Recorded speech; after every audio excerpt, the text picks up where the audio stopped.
فرش التراب يضمني.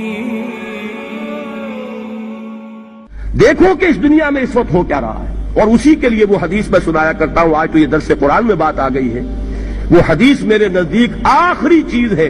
اس کے بعد بھی اگر آنکھ نہیں کھلتی کسی انسان کی تو میں نہیں سمجھتا کہ وہ اپنے گرد اس نے جو یہ فلا تزکوا انفسکم، اس نے جو اپنے گرد تزکیہ نفس کا ایک مصنوعی حالہ بنا لیا ہے، کبھی بھی وہ اس حالے سے نکل سکے گا اگر اس حدیث سے بھی آنکھ نہ کھلی. اور وہ حدیث کیا ہے؟ مولانا اشرف علی تھانوی نے اس کو اپنے جو خطبات جمعہ ہیں ان میں نقل کیا ہے. بیہقی کی روایت ہے. اوحى اللہ عز وجل الى جبرائیل علیہ الصلوۃ والسلام ان اقلب مدینۃ کذا وکذا باہلھا. اللہ نے حکم دیا حضرت جبرائیل کو فلاں فلاں بستیوں کو الٹ دو اس کے رہنے والوں سمیت. قال فقال، حضور نے فرمایا. اس پر حضرت جبرائیل نے عرض کیا بارگاہ خدابندی میں، ان فیھا عبدک فلانا لم یعصک طرفۃ عین. پروردگار اس بستی کو الٹ دوں، اس میں تو تیرا فلاں بندہ بھی ہے جس نے کبھی پلک جھپکنے جتنی دیر بھی معصیت میں بسر نہیں کی. اب آپ اندازہ کیجئے، یہ جو ہے نا اپنے آپ کو رگڑنا اور مانجنا اور پوری زندگی رگڑنے میں اور مانجنے میں لگا دینا. ہم بعض بزرگوں کے تذکرے میں سنتے ہیں اتنے اللہ والے تھے کہ ان کا گھوڑا بھی کوئی مشکوک دانہ نہیں کھاتا تھا، اور وہ خود جو ہے وہ انگریز کی عدالت میں بیٹھے ہوئے اور انگریز کی نوکری کر رہے تھے. یہ ہے وہ مائکروسکوپک اور مائکروسکوپک کا عدم توازن. طاغوت کی چاکری کر رہے ہیں، انگریز کی ملازمت کر رہے ہیں، انگریز کے قانون کی تنفیذ کے اندر اعلی کار بن رہے ہیں، لیکن ذاتی تقویٰ اور ذاتی نیکی اور ذاتی للہیت جو ہے اس کا معیار یہ ہے کہ ان کا گھوڑا بھی مشکوک چارہ اور مشکوک کھانا نہیں کھا سکتا.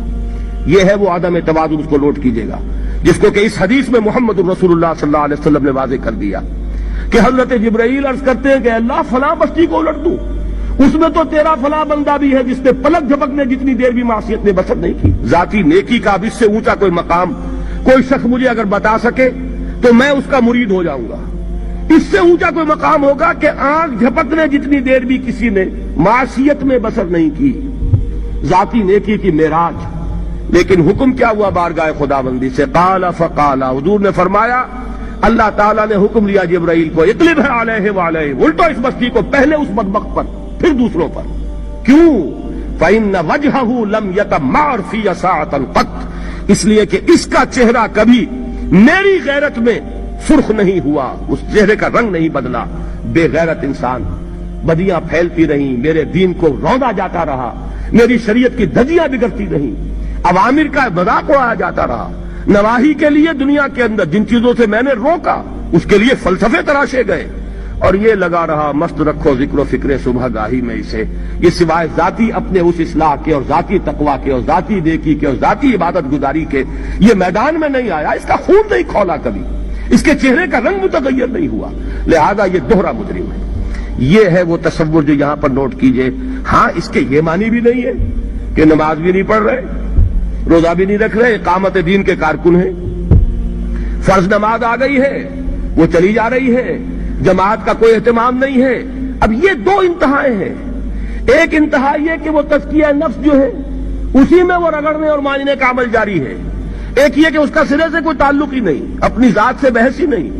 وہ کیفیت وہ ہو گئی ہے جو یہود کی آئی ہے قرآن مجید میں کہ تامرون الناس بالبر وتنسون انفسکم وانتم تتلون الکتاب، کیا تم لوگوں کو نیکی کا حکم دیتے اور اپنے آپ کو بھول جاتے ہو؟ یہ دوسری انتہا ہے.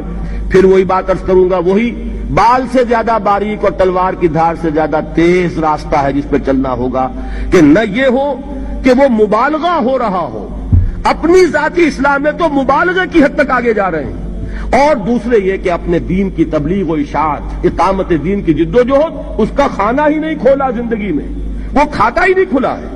یہ ایک انتہا ہے. دوسری انتہا یہ ہے کہ انسان یہ سمجھے اپنے آپ کو کہ میں تو مجاہد فی سبیل اللہ اور دین کا کارکن اور دین کا میں اللہ کے دین کو قائم کرنے کی جد و جہد کرنے والا ہوں، جبکہ حال یہ ہو کہ جو کبائر ہیں وہ بھی زندگی میں موجود ہو. ظاہر بات ہے فرض کا ترک کبیرہ ہے، نماز فرض چھوڑی تو کبیرہ گناہ کا ارتکاب ہو گیا، وہ تو کبائر میں آ جائے گا. فرائض کا ترک کر دینا کبیرہ گناہ شمار ہوگا.